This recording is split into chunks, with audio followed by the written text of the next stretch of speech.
In the darkness of the vast frozen lands, beyond what the maps show, existed a world that did not appear in official speeches or the newspapers of the Soviet Union, the Gulags.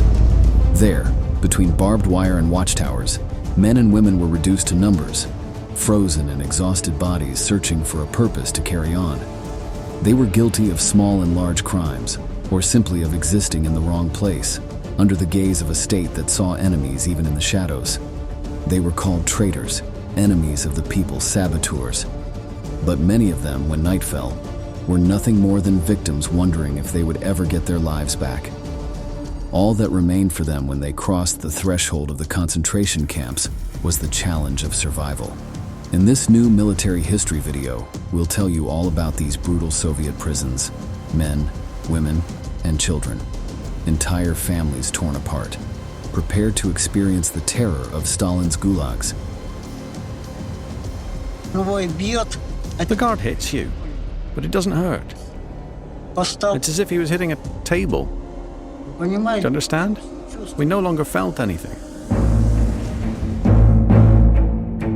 The term Gulag is an acronym from the Russian for General Directorate of Labor Camps and represented a Soviet government agency that managed the vast system of these establishments throughout the USSR. Although the construction of these places began in 1918, following the October Revolution of the previous year that overthrew the Tsarist Empire, the idea for these detention camps was borrowed from that government and its prison system. However, the new regime took the concept to a new level. The spaces, located in desolate areas of the newly sprawling Soviet Union, had several purposes. The first was to maintain the spirit of the past by using them as prisons, but new ideas were also added. One of these was for the inmates to provide free labor for massive infrastructure projects, such as the construction of railways, canals, mines, and factories. These projects were essential to the industrialization of the USSR, a central objective of the new government. However, the conditions in which they had to work were deplorable and extreme, which gave rise to two other qualities of the Gulag: serving as a tool to repress opponents of the Communist Party and functioning as a means of social control by instilling fear in the population and discouraging any form of dissent. There is no doubt that all these objectives were achieved, as the victims of the atrocities in the camps themselves can only think of those spaces as hell itself. Cuando uno ve toda la región de Dolinka, todo ese inmenso territorio no era más que una cárcel. Veíamos aquellos rectángulos de alambradas de espino electrificadas, zonas para hombres, para mujeres. Dolinka is a village founded in 1937. At the time, it was a gigantic prison in the middle of nowhere, which eventually led to urban development around it.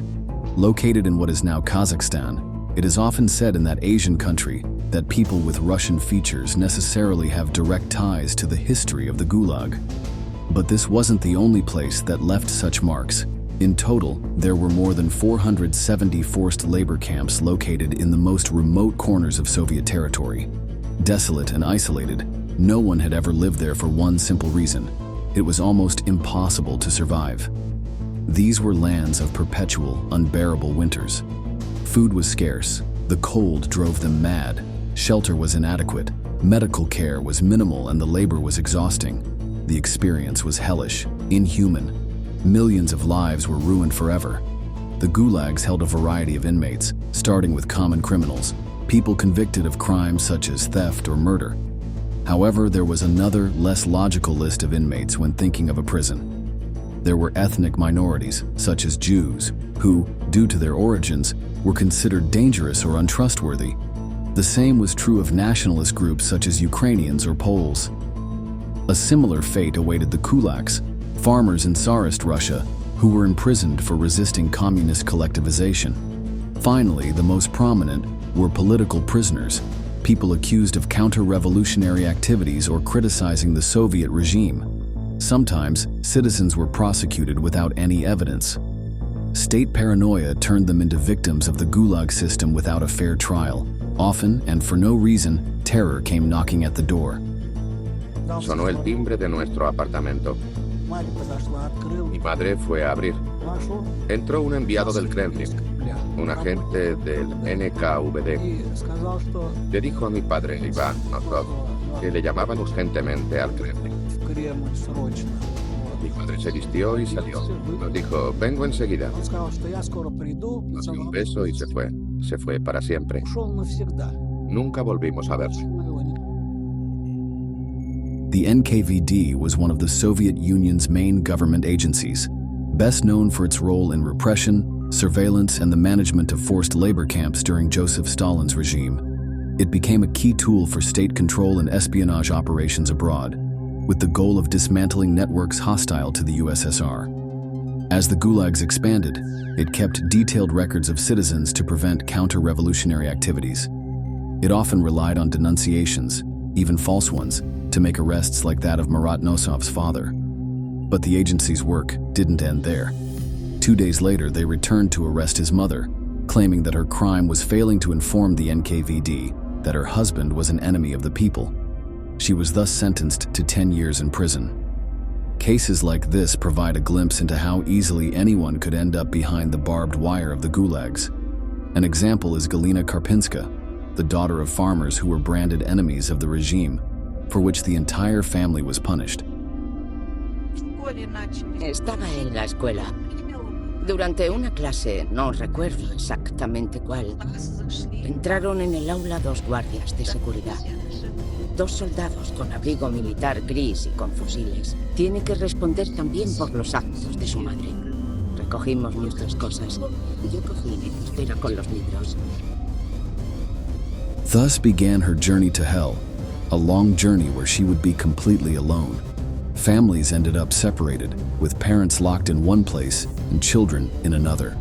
Many were never reunited after being torn from their homes. The most terrible night was when they took my father. I cried a lot, and I still cry when I think about it.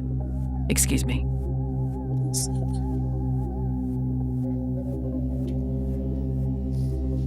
And also, when I remember the face of my friends at school and my family who died of starvation.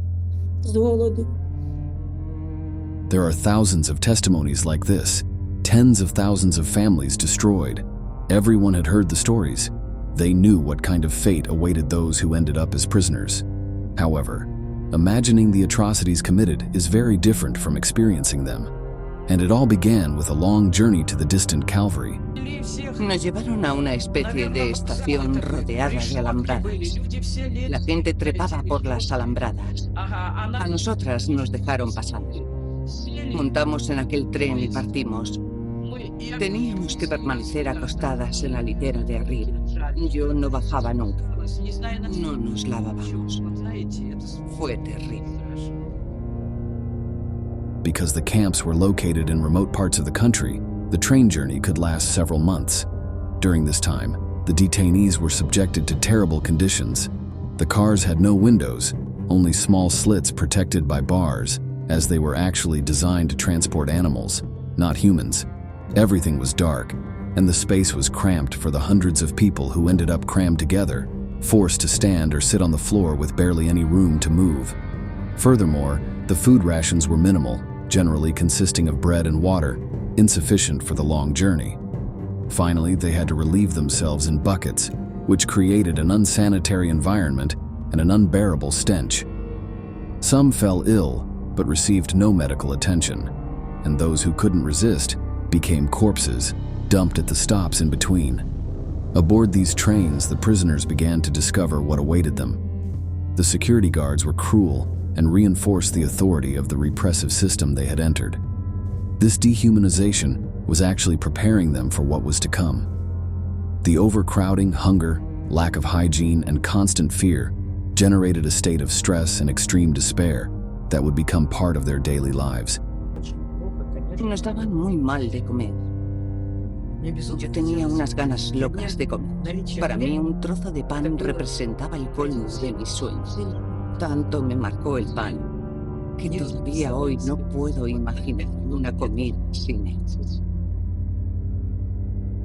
Even in the Gulags, living conditions were extremely harsh, not only because of the lack of food, which led to malnutrition, but also because there were no doctors to treat any of the prisoners' illnesses or ailments. They were left to their own devices, and as if that weren't enough, they were pushed to the point of exhaustion. We were building a railway track that was getting further and further away from the camp. And so every day we had to walk further and further to get to the site. We had to walk 10 kilometers to get there, work 10 hours outside to build the railway tracks, and walk 10 kilometers back. We just dropped on our bedstead without even taking our clothes off, exhausted. This exhaustion, combined with the living conditions, meant that the gulags were characterized by a high mortality rate. However, not content with this, the Soviet authorities created new and even more savage challenges for the prisoners. The best example of this was the decision to carry out a gold mining project in an unexplored region, Siberia. It was 2 million square kilometers where humanity had not yet reached for one clear reason: it was an uninhabitable place. After more than a month of train travel and the final transfer by boat, the prisoners destined for this cruel gulag began their odyssey. I was forced to dig by hand. Can you imagine what it means to dig by hand when it's minus 50? The norm was to dig 10 holes a day, and each had to be 60 or 70 centimeters deep, at least. That was in a permafrost area, frozen land. It was awful. During the 1930s, the mass exodus of prisoners to forced labor camps became an essential part of the Soviet economy. The gulags were responsible for sustaining the nation's most ambitious projects and carrying them out, all without spending a cent. They had millions of people working various jobs in 14 or 16-hour shifts, going unpaid and barely fed. Now, if everything was suffering, how did they keep the detainees motivated for their arduous tasks? On the one hand, there were small rewards. Those who worked the hardest received a larger portion of food. However, the answer is much simpler. They struggled to stay alive. The welcome to the camps was often accompanied by a presentation by the guards who invited the inmates to forget all the rights they had on the outside, because none existed there. The violence was extreme and pervasive every second. The gulag was a jungle where only the fittest survived. Anyone who broke the rules would be severely punished, whether with confinement in tiny cells, reduced rations, or even summary execution. In addition, in the case of women, other types of abuse arose. Los hombres se portaban bien con nosotras, pero los comandantes, los que trabajaban para la administración, nos miraban. Los perros les llamábamos. Se apoderaban de las mujeres. Cuando veían una joven, se la comían. Si una joven rechazaba sus proposiciones, la encerraban. Abusaban de ella 11 personas y la 12ª tenía sífilis. Una de nuestras jóvenes sufrió aquello. No sabía que estaba embarazada. Perdía trozos de carne. This woman, named Pavlina, was also a victim of this punishment. She had no choice but to give in. If she refused, they would find a way to render her an invalid by gouging out her eyes or some other such atrocity. After the abuse, she became pregnant and learned about another reality of the camps. Children born behind barbed wire and the conditions in which they were born. The few doctors in the gulag had only one mission: to take care of the labor force and keep them working. No one had dared to imagine that a woman could give birth in such a prison-like environment, let alone that a newborn could survive there. Pavlina, like so many others, had to manage her own delivery. Often, pregnant women were assisted by prisoners who were doctors or nurses. This was the only assistance they would find. Then it would be time to beg for their children. Nosotras estábamos todas en una misma y única sección. Las madres con sus niños. Al principio 20, después 40, después más y más. Primero nos instalaron en una sala común. Más tarde vinieron a buscar a los pequeños. Luchamos para que se quedasen con nosotras. No había nada previsto para instalarlos en otro sitio. Les dijimos, dadnos unas condiciones de verdad, una guardería de verdad, con un personal de verdad, y nosotras mismas os daremos a nuestros hijos e iremos a trabajar. With great effort, they got the authorities to set up a nursery in the Gulag. Once set up, the children were separated from their mothers. They were kept in a barracks in the same area, but the women could only see their children twice a day. Those mothers who had just given birth were not entitled to any privileges. They had to return to work at 4 in the morning. This place to leave their children was the only benefit they would receive. Many of the children failed to survive the extreme conditions of the camps. Others were sent to state orphanages where all traces of their past, their connection to their parents, and their origins were erased. In some cases, even their last name and date of birth were changed. Then, they were raised with a doctrine of devotion to the Soviet regime, the same government that created hell for its critics and enemies, whom they tried to convince that they were an aberration for the people. This was the kind of message they were given. Listen up. You're but a louse on the body of our nation, a parasite. We're isolating you from the wrath of the people. If I let you go now, people would tear you to pieces, as befits an enemy of the people that you are. There'd be nothing left of you. You can thank us for protecting you. This was the Gulag. Their heyday came while Joseph Stalin was in power, and they began to disappear when he died in 1953. That year marked the beginning of the end for the detention camps, which began to be dismantled as part of the change of era.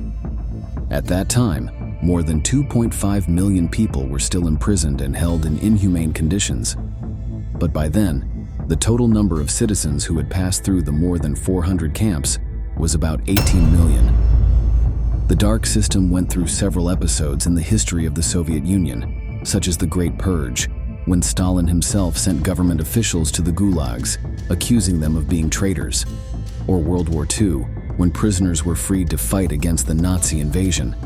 However, perhaps due to the existence of atrocities like the Holocaust, they never received the world's attention that the crimes committed by the Third Reich did. They finally disappeared officially in the 1980s and were never spoken of again, despite the fact that an estimated 3 million people died within these brutal camps, destroying entire families. Now, after learning about the terrible reality behind the gulags, it's time to say goodbye. Thank you very much for joining us. We'll see you in our next military history video.